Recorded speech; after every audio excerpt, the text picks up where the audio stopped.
I think that you can become an overnight millionaire with crypto. I mean, just look at what happened with PEPE. Someone spent $27, $2.6 million, like 99.9% of the time.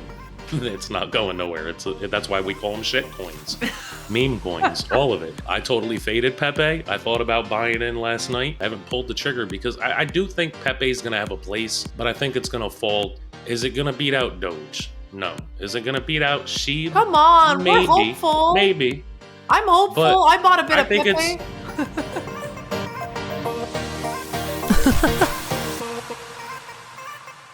Welcome back to another episode of Girl in the Verse, the video podcast. Please smash those likes, comment down below, and subscribe to the channel.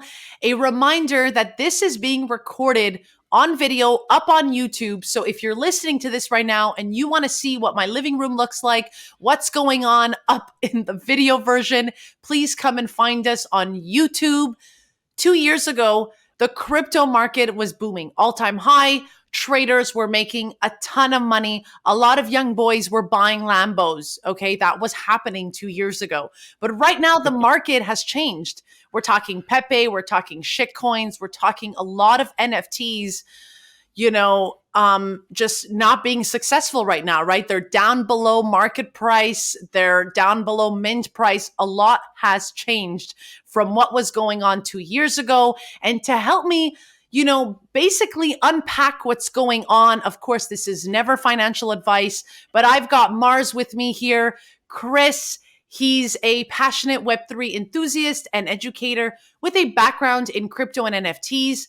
Marz is dedicated to guiding the community through the complex Web3 space with integrity, and he served as an alpha and consultant for various projects, and he now focuses on helping people navigate the Web3 landscape safely. I love that word, safely. He is the creator of Web3 Uncovered and co-founder of Team When Moon, which is, Marz, thank you so much for joining me today. That's on a lot of people's mind. When Moon. Exactly, right? Like, that's what we're all hoping for. When is this stuff going to move? Melina, I just want to say thank you for having me on. I greatly appreciate it, and I look forward to the show with you. Yeah, thank you so much, Chris. Marz, that's sort of our, that's the sort of dilemma here in the crypto NFT space. I'm Girl in the Verse, but my real name is Melina. It's like, we just never know how to call each other. No, it's okay. I go by either. Obviously, we're fully doxxed, or else, we wouldn't be doing the stuff that we're doing.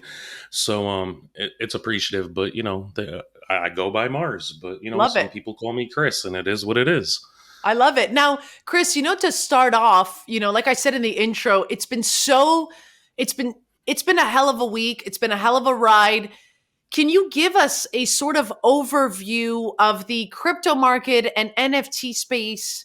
I guess like what was going on 2 years ago, even dare I say 3 years ago, and what we're seeing right now. So maybe give us an overview of what happened and what is currently happening.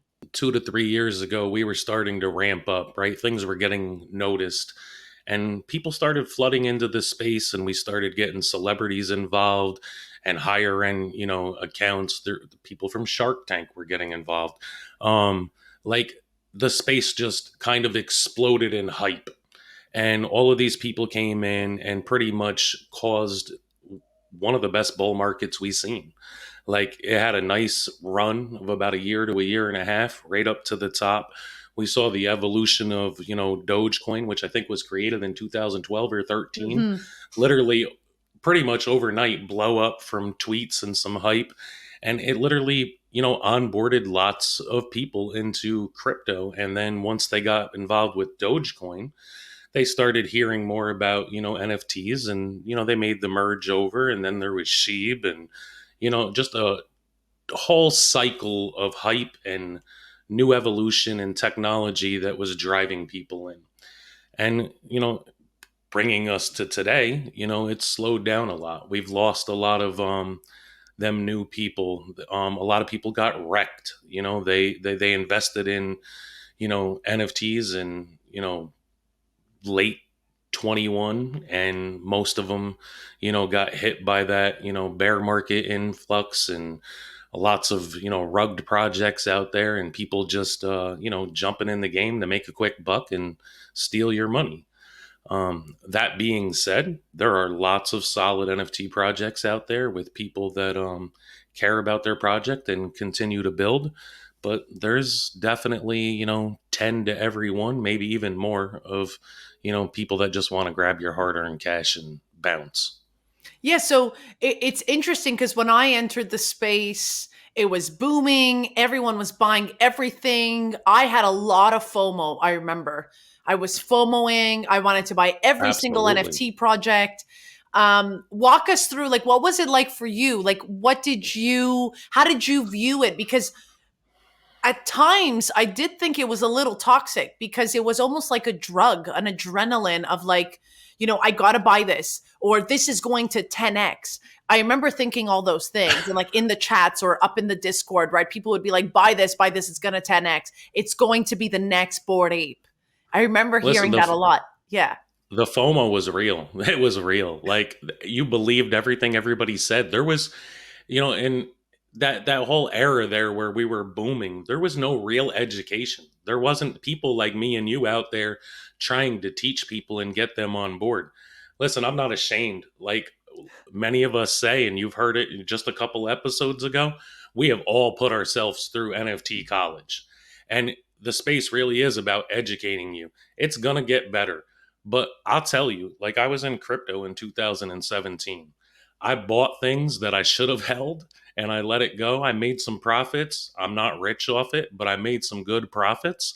And that allowed me to play in this NFT world when the time came. I moved over, transitioned over. And immediately, Melina, I don't want to say the project name, but immediately I lost $10,000. Lesson learned. Like, I believed in this project so fully that I just thought that it was going to be decent. It was going to be really good. They were going to build something. They're still existing today. They're still trying to build, but they're in the tank. I still hold tons of them, so maybe one day it'll bounce back. But it was a lesson learned. So I went from that and basically said, I just lost 10 grand. I love this space, but people really need to be educated and not listen to what these people are saying. Mm-hmm. And at the time, people were saying, all of these rules, right? If you're going to buy an NFT, make sure you at least like the art. Make sure you do this. Make sure you do that. So, I like that art. So I held on to it. But the reality of it is, in the beginning, a lot of us did that FOMO thing. A lot of us formed attachments with our NFTs. A lot of us thought, oh my God, they're going to go to the moon. Don't let it go. Don't let it go. It would go up 4 or 5x, and you'd still be holding all the way back down to zero. And the evolution has changed. And what really happened is traders came into the space and people started catching on. Don't attach. Don't just flip for profit, flip for profit, flip for profit. And that showed you a whole different cycle of things and how you could actually make money in this space. I got my 10 grand back. I got some more back. I'm not, like I said, I didn't get rich off of this, but I've done rather well. I've supplemented my full time income. So I'm paying for my wedding with it. So that's a good Yay, thing. congrats. Um, Thank you. Um, but the reality is, and I'll throw a nod back to, one of your, past guests. I'll tell Joey literally saw my attachment to NFTs and he changed my outlook and told me, just let it go, just flip it. You can always buy back in if you enjoy it. And I respect him. He is one of the most educated, amazing speaking people in this space. And me and Joey are really close. And there isn't anything that I can't say nice about him. So we'll get that out of the way. That's so Um, nice. Well, I was going to say, you bring up some valid points. When we were buying NFTs, you're right. A lot of us were thinking about the art. Do we like the art? Do we think that their mission makes sense? Their roadmap. Like I remember a lot of us were saying, you have to look at the art. You have to look at the roadmap. You have to look at the group, the community. Is it an active Discord? But Today, we're not really I, buying NFTs for those same reasons. It's changed a lot. I did that a lot too. I was like, this looks good, this looks cool, but I didn't buy into them. I was really good at reading charts, and I've Mm. studied human behavior my entire life. I have taken like master courses from Aubrey Daniels in Atlanta, Georgia. Like I know human behavior and I know what people will do and how they'll react to something. However, it's easier to say something than do something, Yeah. right? And I was forming attachments. I was looking at, okay, this could be the one that shoots up. This could be the one. And the reality of it is you can't. I'm not telling you that you need to be a trader in this space. You can be a collector, be happy with what you're collecting and love your art and love your NFTs. But if you're here to make money, you cannot have attachments. Mm. You cannot have attachments. You need to be able to buy, set a out point, and get out when you said you were going to get out and not go past that. And it took me a while to get there. And like I said, Joey was a big focus in that. And once he got me there, I've never looked back. I've made a lot more money, in the last year through this bear market than I did in the bull market. So, So the in attitude, the that, attitude changed your perception or how you were buying things. absolutely. And I've definitely gone back out of conviction and bought into projects that I want to be in. So because of the community, because of their leaders, because of their direction and what they plan on doing. So really throughout all of this, I guess you can say I educated myself too, right? Like I knew what to do. I was telling others, do this and do it now at this time, but I wasn't following my own advice. And that was frustrating for me as an alpha because when I was doing that work, I would watch these people make money, and not every call was, a great call, but if you followed all the calls, overall you ended up net positive by quite a bit. But I would watch them make this money and I'd be like, why didn't I listen to my own advice? Almost every time during that bull run. So, when things changed, to the bear market and things slowed down, and it's a lot harder to make money in the bear market than it is in the bull market. Mm-hmm. It was so easy in the bull market, but yet I wasn't following that advice. But in the bear market, if you wanted to make money, you had to adapt. You had to change. And I really think it was a combination between what Joey said and the bear market that made me flip my mentality inside my own head. The peak of the crypto market and now the NFT space, how do you compare what was happening in 2021 to today, 2023? What are the biggest differences you're seeing right now? I mean, I'll start first. There's a lot of people that are not here anymore. That was my biggest, like, whoa, that was a big awakening for me when I noticed that a lot of the people I was speaking to during the bull are no longer here. That was very, eye opening for myself. What would you say was like the top thing that you noticed right away? I would say it's probably the same thing. It's the fact that the hype disappeared because of the financial, decline in the world. A lot of things happen to make this happen, COVID and war and all of that, and people have just they're feeling the pressure of a depression per se, and they're watching their finances closely. They don't have as much money to put out there and risk on a possible chance to win moon. So that's the reality of it, right? And you also have the fact that during that time there was no education, and now there's more education. I think what happened this bear market, I honestly think that it's a blessing in disguise. It slowed the space down. It allowed the people that really cared about the space to stay in the space and actually build. It weeded out a lot of people that were bad actors and shouldn't be here. There's still some out there, but we cleaned house per se with the bear market. Mm-hmm. They're all going to come back. Every single one of them people are going to come back when the bull returns because they'll be financially stable. You got the ones out there that want to gamble. You got the ones that are interested in the space. Yeah, there's many little different pockets of people that will return. But right now, I think it's a blessing. I think we're having the opportunity to repair the space, build the framework for the future, and make sure that when we do get that flood of people again, they have a better experience than they had last time. Maybe, I hope 100% of the people won't get wrecked, when they come back. But maybe we've improved by 50%, and that's still an improvement compared to where we were. Why do you think people are so interested in crypto? Like, I know it was a bull market, but what was the interest there? Is it really financial? In my opinion, I think crypto is stronger than NFTs. NFTs are just more fun. Mm. I think that you can become an overnight millionaire with crypto. I mean, just look at what happened with PEPE.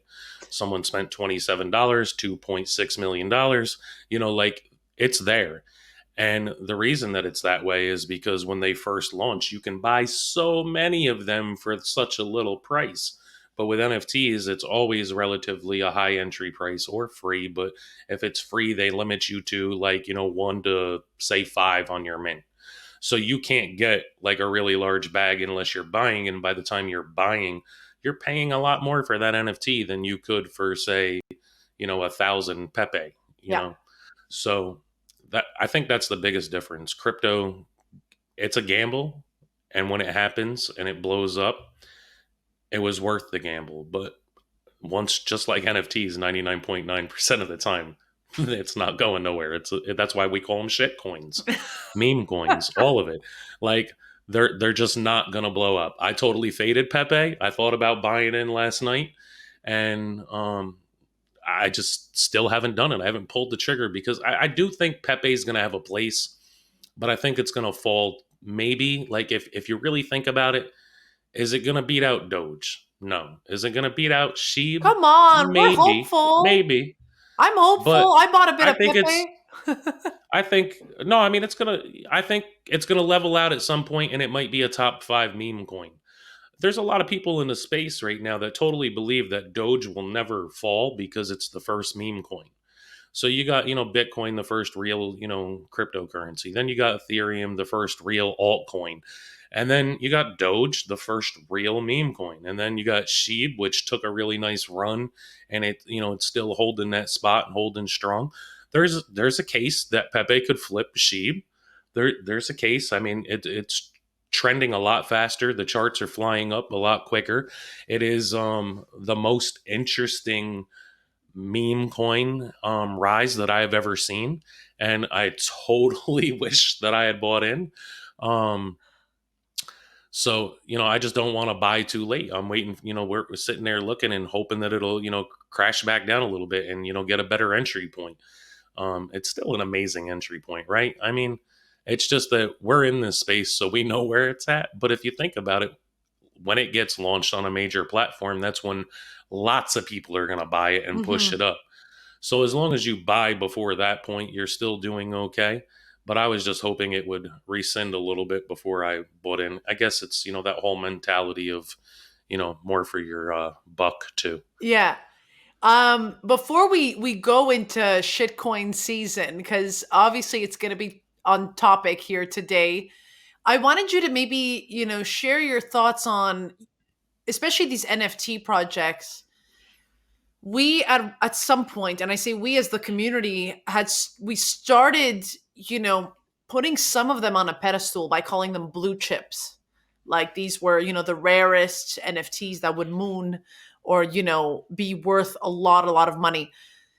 And right now we're sort of seeing a lot of these blue chips undervalued, or even below mint price, which typically means minting would mean that you bought it at the cheapest price possible, right? When you're minting it.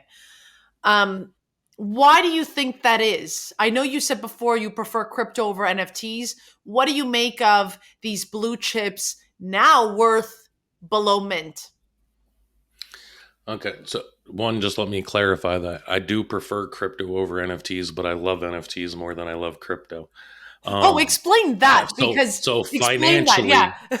financially, I feel like I can make more money in crypto than I currently can make in NFTs.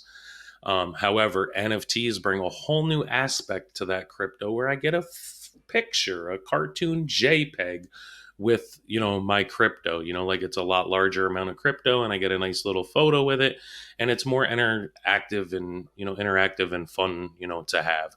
And Well, I you think could that that's also, I would even say you could get access to events. You could get some yeah, Nike sneakers if you own a certain NFT. Like there's certain perks that happen with abs- NFTs. Or again, I'm just hopium. I've got hopium, hoping that a lot of these NFTs would give me some access to some VIP thing in the near future. absolutely. I mean, there is all kinds of other perks to them as well. Um, so why do I feel blue chips have declined in value, and some of them possibly going way down, right? Um, Basically, I would say that the buyers, the holders, have always determined the market value, and ultimately they're just not happy with what they're seeing from the founding projects. Although many of these projects are really building something, and their plans for the future are a lot more ambitious than we're seeing as holders. Yeah. But as holders, we want stuff to happen now because that's what we've been taught since we've been in this space. Also, you can play into the fact that the economy is down and money is down and the people are down. So all of them things play into the fact of the price driving down. And for me, that's, I mean, not for them, but for me, that's a wonderful thing. It's a buying opportunity. So, not financial advice, but obviously, any project that I really believe in, I'm trying to get a hold of and hold for the longer term. So, when the bull returns and the people return and the money returns and the projects have developed a little bit more, then hopefully they'll soar back up. I mean, you can see, right? Artifact is building, Nike is working. Like Doodles, everybody's FOMOing on them, but they're building. And we've seen demonstrations of what Doodles can do in real life. Hmm. So, yes, they haven't released like their plans and exactly what their model is going to be and where they're going, but I don't need to know that. I personally don't need to know that. I don't care.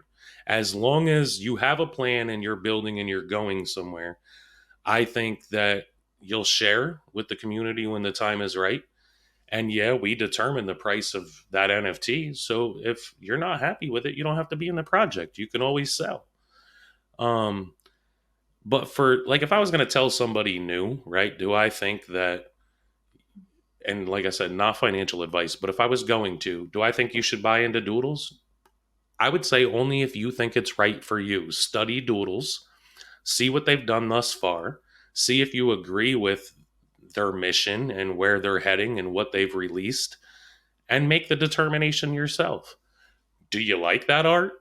Could you live with it if you stayed there and lost all your money? Yeah. So that would be my opinion on it. And as an alpha, I would say that there's an opportunity to make money there, but I don't want to, really put that out. But I think Doodles will do better. I think they'll succeed. I think Moonbirds will rebound. I think lots of these projects are off secretly building. And yeah, they're not communicating the way that they should or the way that we want them to communicate.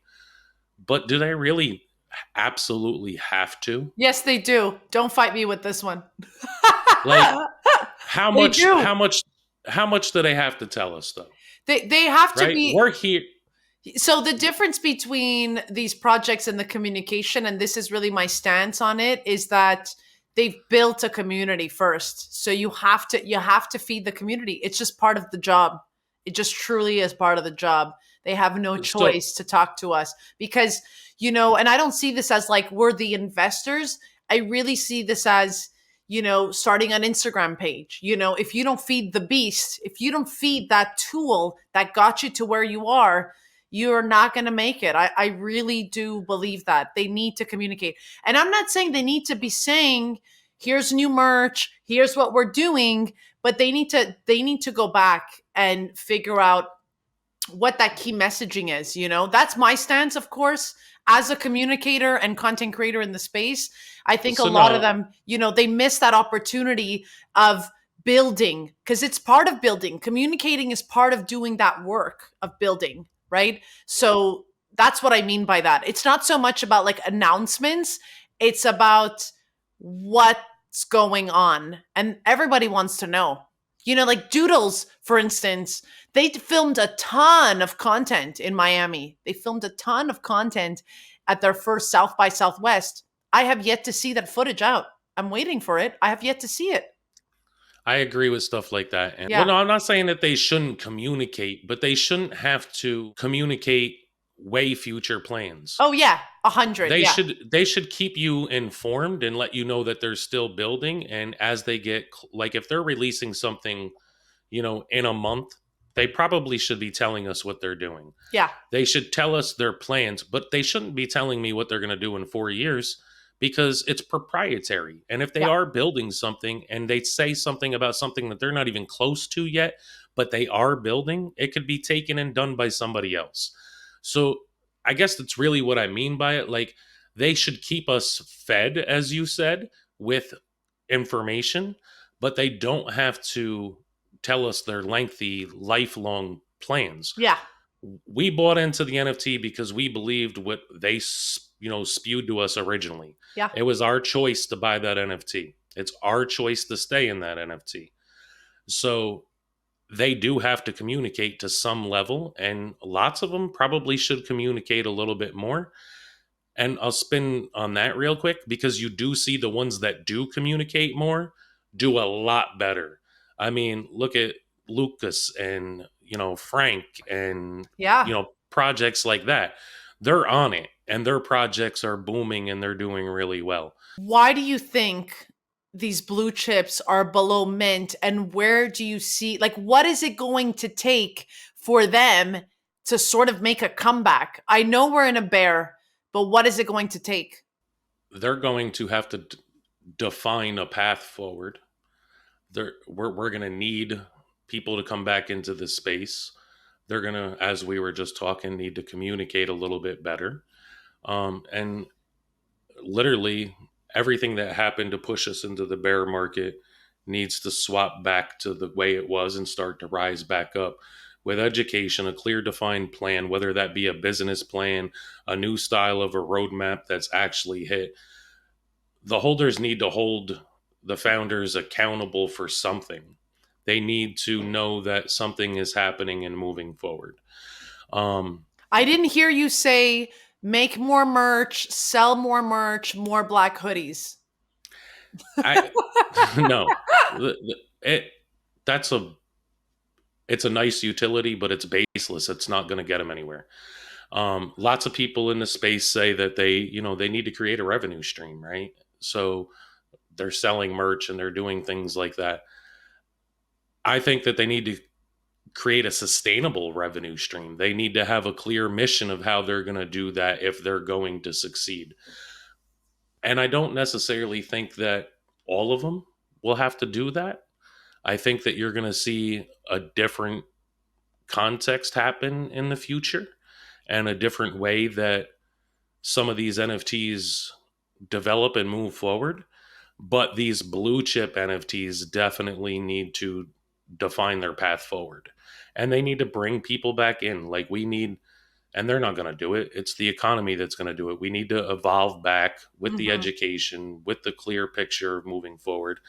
I mean, Amazon could help them out, in a couple of days. There's 15 that are going on there, and there's some pretty big names. Pretty bullish on that market, tech and the way that they're going. The fact that it appears that you'll be able to buy, NFTs with fiat is pretty bullish, Yeah. because that just makes it easier for your everyday people. But Fiat is dollar signs, by the way, for all the newbies. Fiat just means money, yeah, not crypto actual coins. yeah, actual cash. So, that's a really big thing for the space if Amazon's able to pull that off. And if anybody can, I think it would be them. What is But your? Oh, sorry. Go. I just think to get back to that status, you want to get a Bored Ape from the 50 ETH range back up over 100 ETH. what you're going to need is you're going to need more people in the space to have interest and buy. You're going to need a clear, objective of moving forward. And I mean, Yuga's got some pretty clear objectives of moving forward.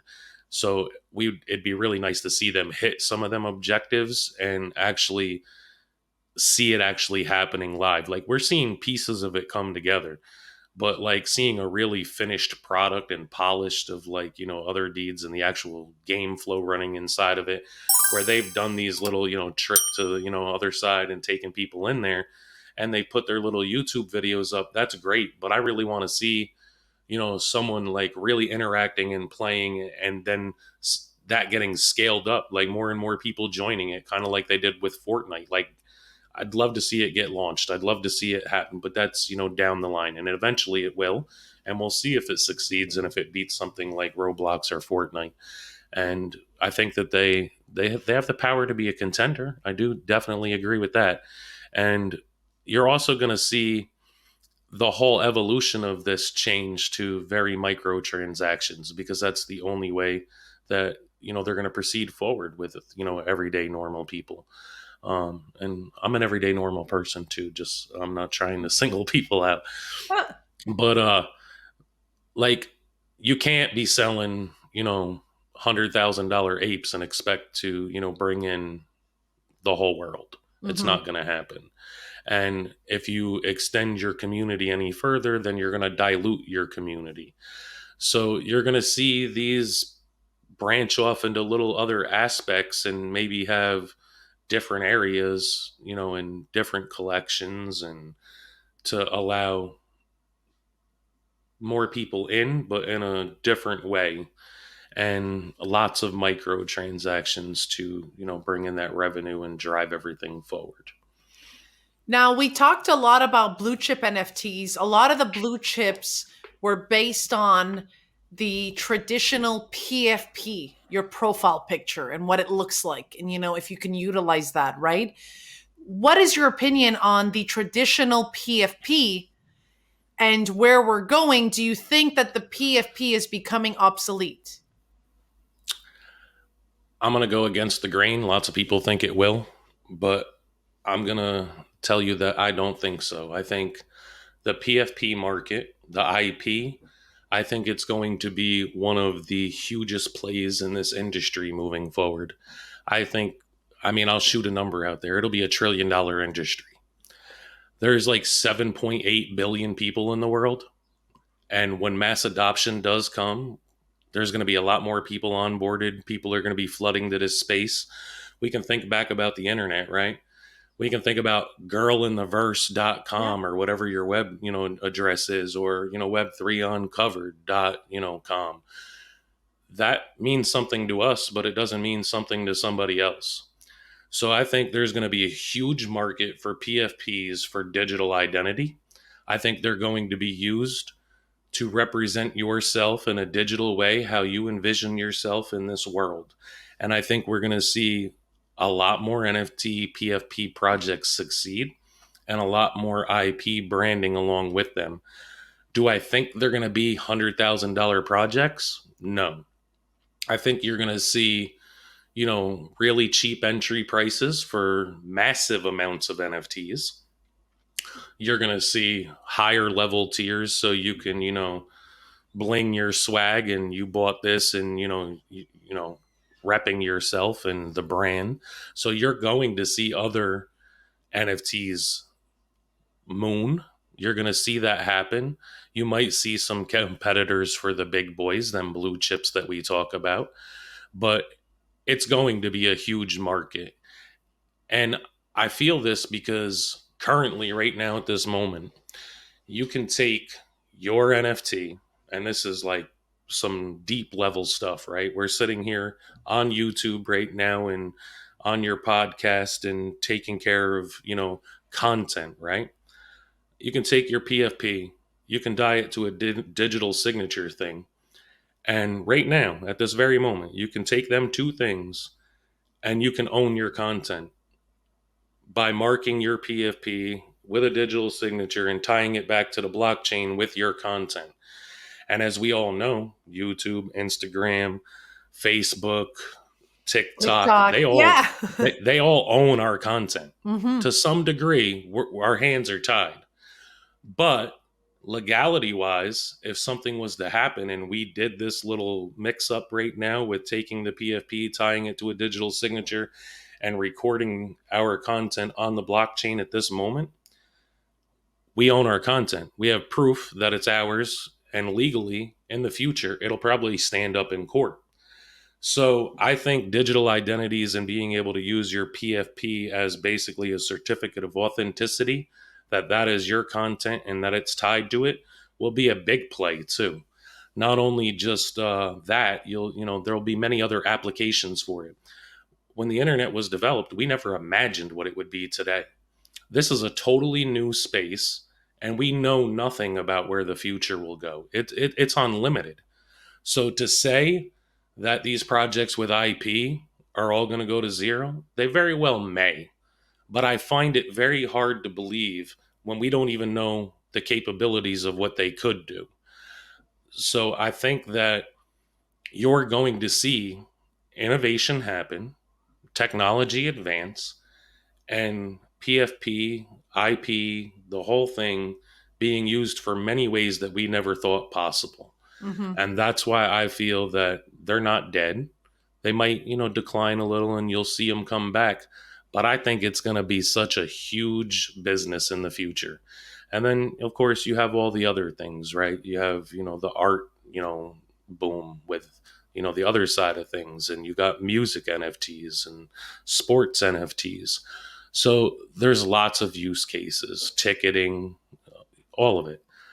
But we can't tell you exactly what's going to happen in the future because we don't know it yet. Like we Yeah. just know that it's innovative and it's being designed. So would I go out and buy a Bored Ape tomorrow if I had the money? Absolutely. I mean, Wow.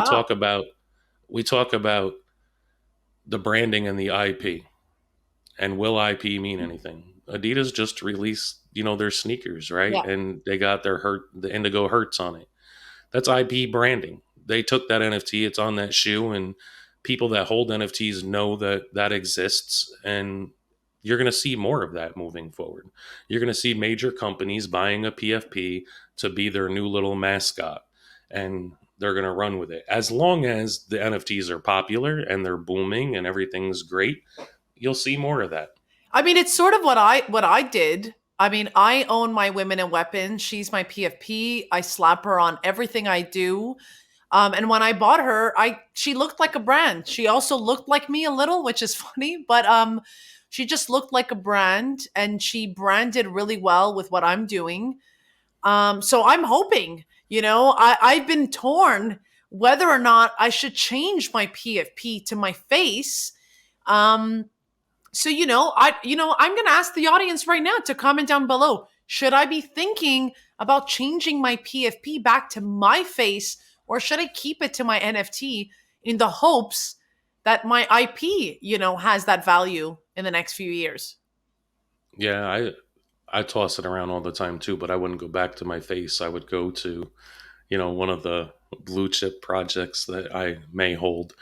But it's scary, right? Because everybody knows you by that PFP and you've I built know. a brand around it.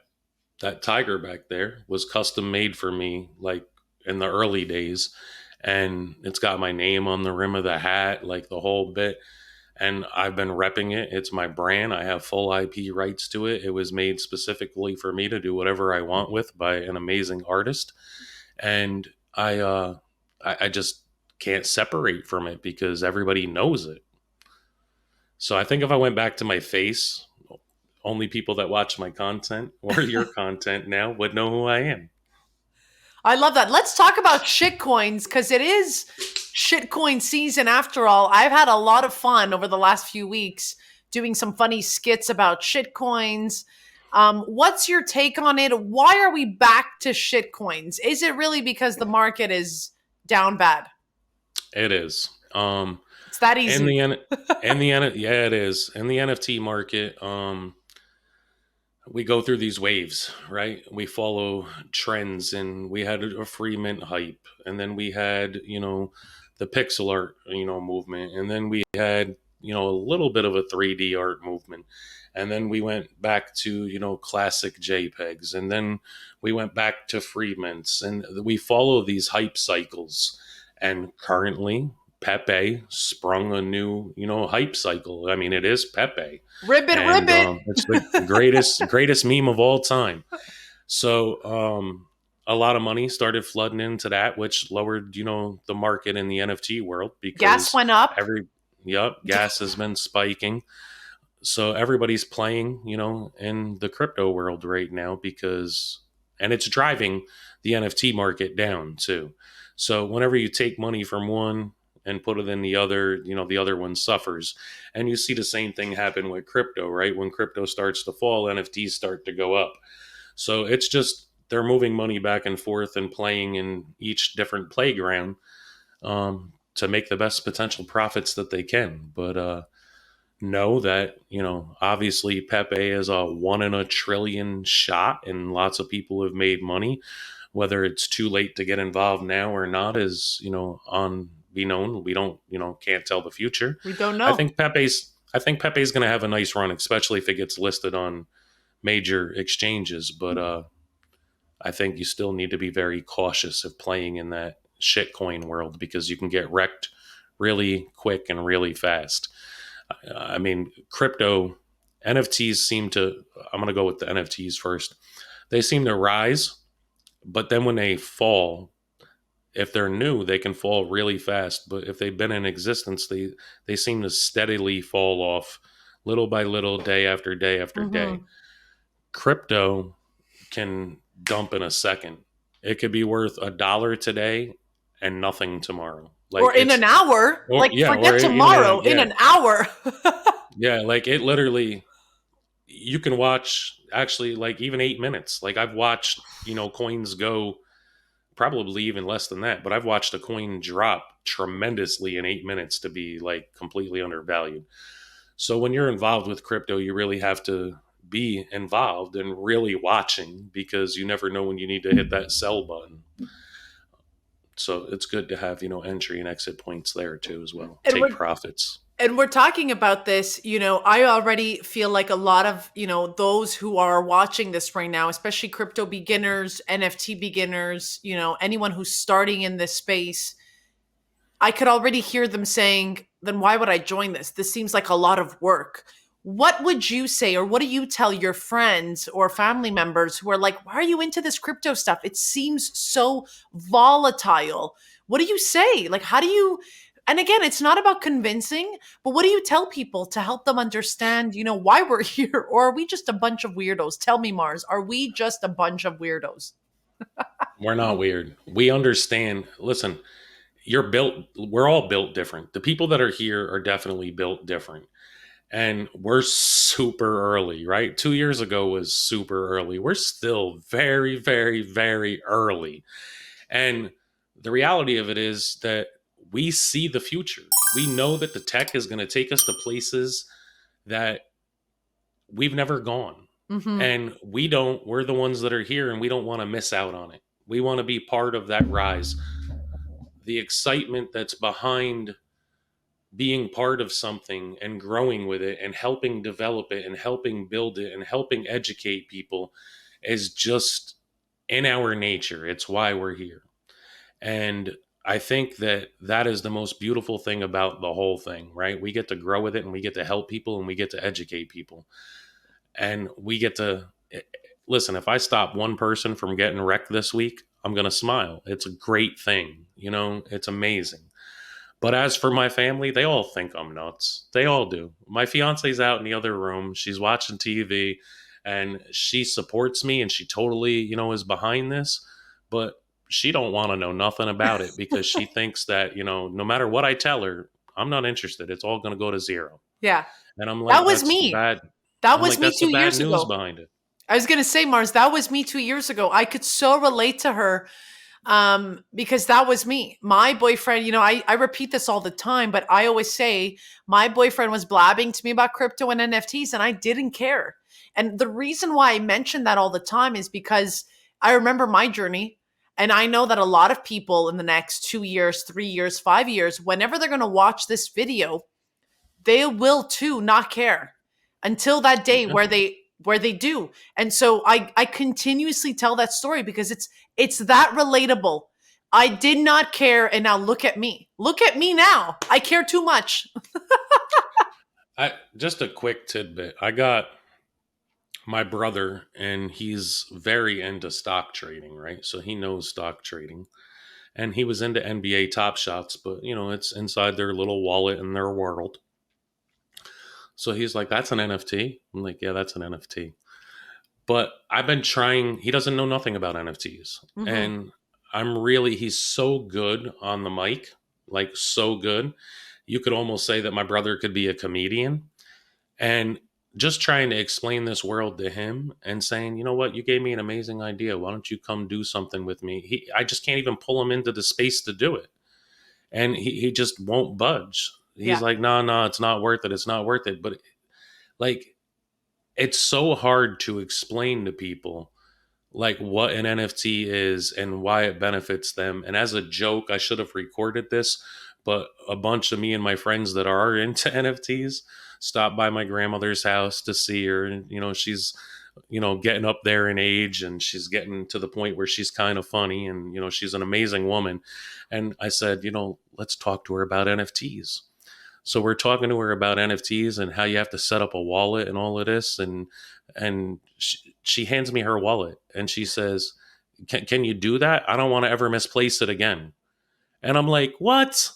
I'm like, "No, Graham, you're missing the whole point." But I mean, that's the context It's of it, right? Like it's online, so, Graham. yeah.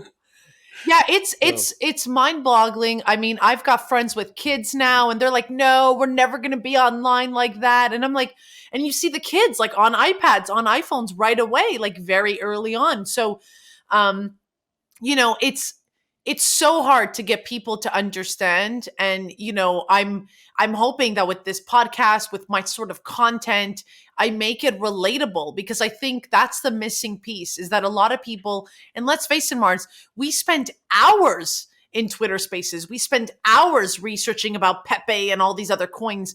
And the reality is, and someone had told me this, is they just don't want to do that work. They don't want to spend all that time. I mean, if you ask most of my friends, how does Instagram work? They don't know. They just know how to use it. They know how to post, but they don't care about the back end. And when we say we're early, it's almost like we're learning about the back end, but these people don't care. They just want to know, how do I access the shoes? Oh, I got to buy this. Fine, because that's how it was yeah, for me. When I entered, like my partner was like, Bitcoin, Bitcoin, Bitcoin. But I was like, well, what do I need to buy this NFT? He said Ethereum. So I stocked up Ethereum because I said, well, I'm going to buy this coin because I need this to buy these things. And it only took me 2 years later to understand Bitcoin. You understand what I mean? yeah, It's the yeah, reverse psychology, and I know because I've been there. So I just keep repeating it, but that was my thing. And today my partner laughs because he's like, "Oh, now you're into Bitcoin." But it took me all that time to understand the bigger picture, right? yeah, yeah. I Well, get I'm it. proud of me. I'm proud of me. I'm like, I'm yeah, proud of you too. I'm proud of everybody that, grabs the consensus and, finally gets it. Like it's an aha moment, right? Aha. But you brought up something that's really interesting too, and evolution and the way that this is all going to evolve. I mean, it's all so disconnected right now. yeah, Like I work, a 40-hour job, and then I spend 50 hours on this. Like you're literally talking 90 hours a week, yeah, and it does drain you and it does burn you out. And there's times, obviously, thank God for pre-planning and pre-scheduling content, because there's times I just have to shut down and disappear for a day or two to recharge my batteries. But you got crypto Twitter, you got Telegram, you got Discord, you got all these websites with information out there, and it's so spread out and so disorganized that one day we're going to see all of this stuff come together, and hopefully one little nice place that you can go get everything. And when that happens, like it's all going to like really change. I'm not saying that there's not going to be a need for private Discord channels for groups and communities, but I'm saying that there's going to be a central hub, and consider it Hmm. like the center, and then it's going to branch out, but only so far, and everything will be inside that circle. Yeah. And we'll have a much better organized structure in the future. Somebody's going to create that type of system, and it's going to catch on. I mean, it was years before social media happened. Hmm. So this is going to happen, but it's down the line, and I don't know who's going to build it, who's going to develop it, but it'll catch, just like TikTok caught, just like YouTube caught. Somebody's going to do something to make that happen. Well, thank you so much, Marz. I hope everyone has learned a thing or two. Of course, this is not financial advice. Do your own homework. This is the evolution of the crypto and NFT space. What happened 2 years ago? We were all buying Lambos, and now we're buying some PEPE meme coin. So we've come full circle. That's really what it is. I'm going to invite everyone. I always say the juiciest conversations really do happen up in my DMs. If you want to reach out to me, tell me what you're buying, what meme coin you think will moon next month. DM me. You know where to find me on every social media platform, really and truly. You can come right up in here on YouTube, comment down below. You can come find me on Twitter, on TikTok, on Instagram. We said it, the space moves so fast. And I sum up the entire week with the most important news stories up in my newsletter, so you don't need to do that work of doing the 90 hours a week like Marz and I are doing. I do that heavy lifting for you. You can come find all the links down below right here up on this YouTube description. I'm also going to put Marz's information down here below. Of course, only click these links. No other links. If someone writes to you up in your DMs talking to you about your crypto, please know that is not us. It's not coming from Marz or I. We do not give you financial advice up in the DMs. Those are spams. Please be careful, okay? Thank you so much, Marz, for being here. Thank you. Everybody stay safe. Have a great day. Bye.